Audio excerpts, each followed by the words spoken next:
Hello and welcome to BYJU'S Exam Prep IAS. Welcome to the big news.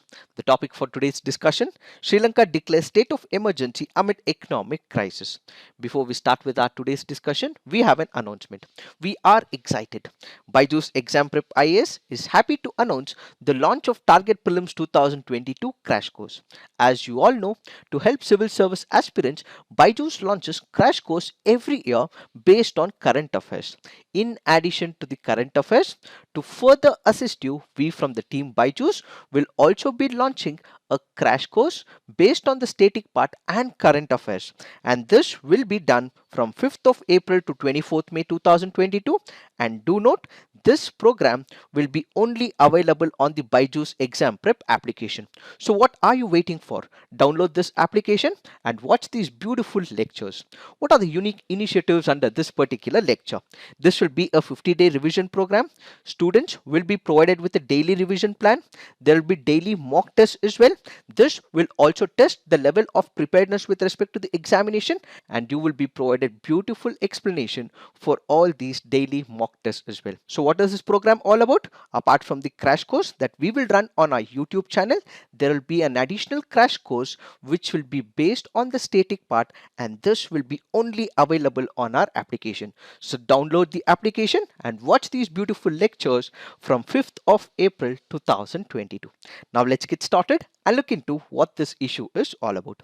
We have Sri Lanka's president Gotabaya Rajapaksa, who has declared a state of emergency in Sri Lanka, giving the security forces wide authority to arrest and detain suspects with the immediate effect. So the Sri Lankan government has given permission to these authorities to arrest people in case they are creating a ruckus in and around Sri Lanka.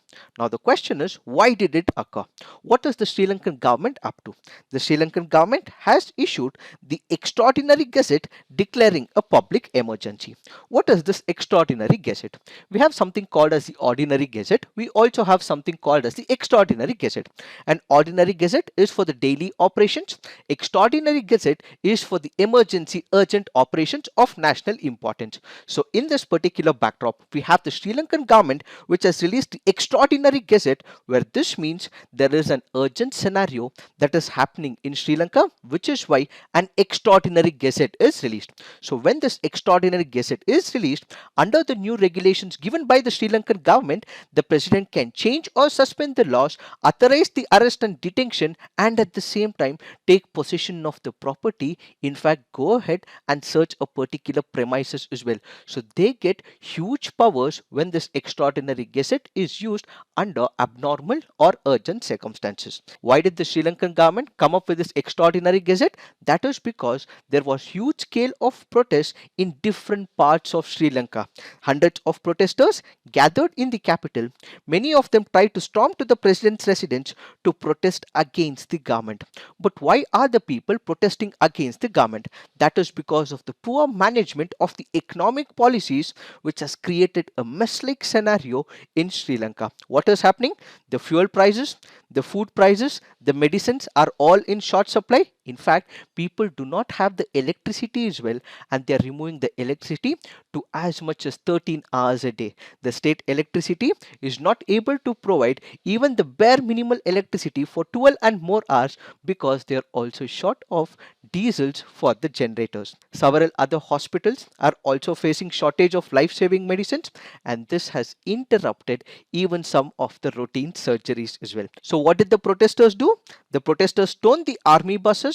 They in fact burned the police jeep, petrol motor vehicles. In fact, they also threw bricks at the officers as well. This is where the Sri Lankan police fired tear gas and a water cannon to disperse several hundred people who were protesting against the Sri Lankan government. Now the question is, why is there an economic crisis in Sri Lanka? For this, we have to look at how Sri Lankan economy is based on. When we look into the Sri Lankan economy, it is based on tourism. There is as much as 10% of its GDP which is based on tourism. But what exactly happened? Back in the year 2019, we know for the fact that there was an Easter bomb attack. The Easter bomb attack had already hit the tourism sector in Sri Lanka. Added to this crisis, what came was a major problem for Sri Lanka Lanka in the form of COVID-19. So COVID-19 along with the 2019 Easter bomb crisis meant that many countries started issuing warnings to their citizens that dear citizens, do not go to Sri Lanka because they are facing a major crisis, one in the form of Easter bomb attack, the second is in the form of COVID-19, and as a result Sri Lankan economy was badly hit, and as a result Sri Lanka starts suffering because its major GDP growth, which is based on its tourism sector, was ultimately hit. So several countries issued warning, and ultimately their citizens stopped coming to Sri Lanka. So Sri Lanka is facing an all-time worst foreign exchange crisis after the COVID-19 pandemic. Since people are not coming to Sri Lanka, they do not have the foreign currency, and ultimately this becomes the major cause for the Sri Lankan economic crisis. Added to it, the government also came up with a notification. The notification is in reference to the organic farming. What did the government do? The government came up with a notification which said that all the farmers in the near future will have to make use of only organic farming methods. There will be complete ban on the chemical fertilizers, and whatever agricultural products are produced should be 100% organic. And as a result of this notification, what happened? There was a negative impact on the economy. If it was the use of the chemical fertilizers, the yield would have been about 80 to 90% or 100%. But if you consider the organic yield, it even fell by 50% as well. They were not able to produce the agricultural products which were of necessity, and ultimately they had to import these agricultural products from some other country.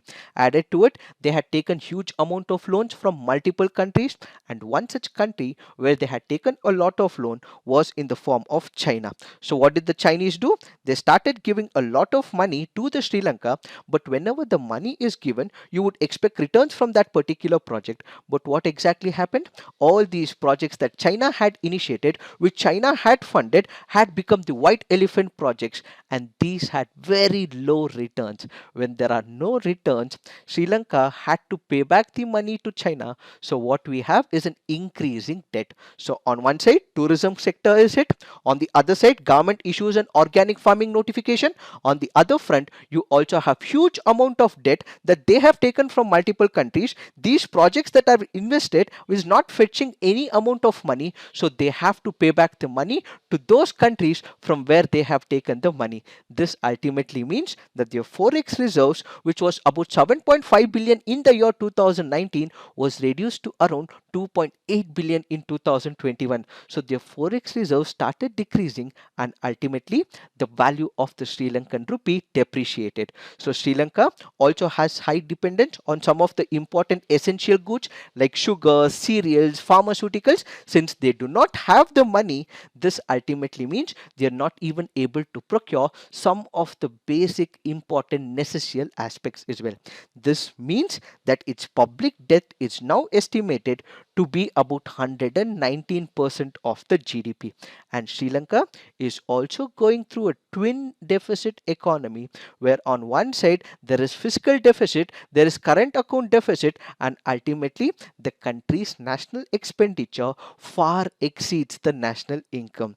So who are the Sri Lanka's creditors? As of now, Sri Lanka is in deep crisis. So if you look into the statistics from April 2021, large amount of market borrowings have happened. They have taken credit from China.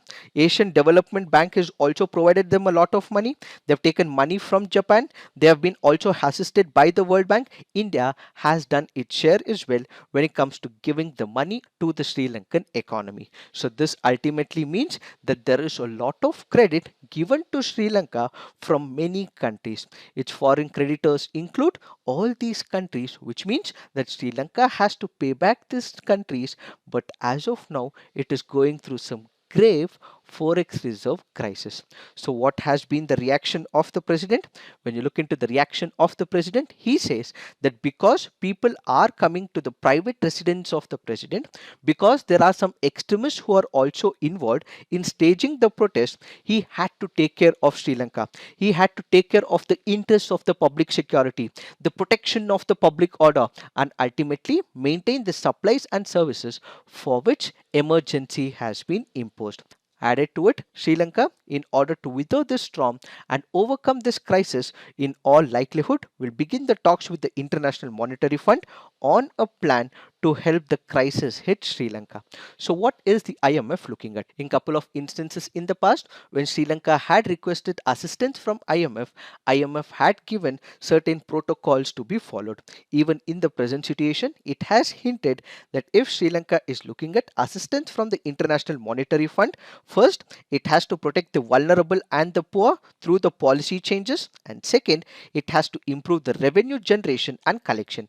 So it is asking Sri Lanka to improve on the tax collection mechanism, and once the tax is collected, spend more efficiently, ensure that the fuel pricing is as per the market and it is not fixed by the government, and ultimately it has also asked Sri Lanka to liberalize the exports, remove the import restrictions so that it can diversify the basket and also encourage investment from other countries. So the main issue facing Sri Lanka is the forex shortage, and the government has reiterated if these protests continue to haunt the Sri Lankan government, it will further hit the tourism sector, and if it hits the tourism sector, other country citizens may not come to Sri Lanka, and this may further result in grave economic crisis.